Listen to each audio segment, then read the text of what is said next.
আজকে তোমাদের কাছে আমি ভেজিটেবল ফ্রাইড রাইসের রেসিপি নিয়ে এসেছি। দেখো, এটা বাসমতি সেদ্ধ চাল আমি ঘন্টা দুয়েক আগে ভিজিয়ে রেখেছিলাম ভালো করে ধুয়ে। আর এদিকে জল বসিয়ে দিয়েছি, জলটাও ফুটছে, ফুটে এলো। আর দিলাম তেজপাতা, দারচিনি, ছোটো এলাচ আর পরিমাণ মতো নুন।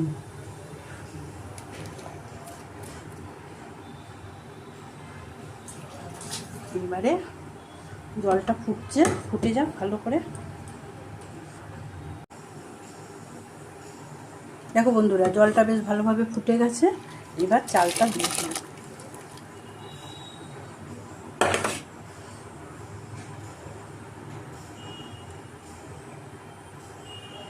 চালটা দিয়ে এবার ভালো করে নেড়ে নিলাম।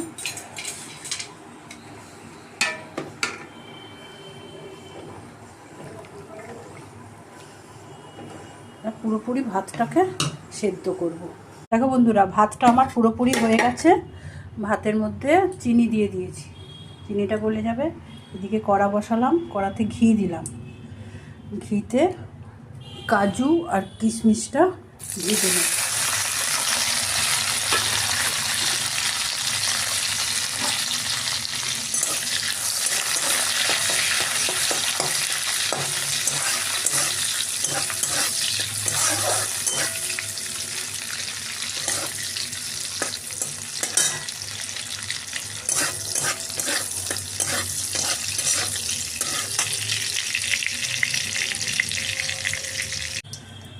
তেলটা গরম হয়ে গেছে।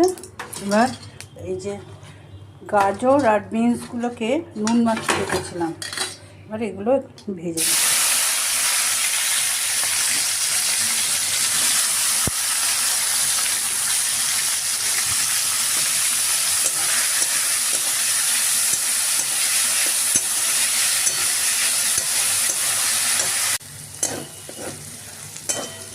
দেখো বন্ধুরা, আমার বিনস গাজরগুলো ভাজা হয়ে গেল। এবারে এটা ভাতের মধ্যে ঢেলে দেবো। ব্যাস,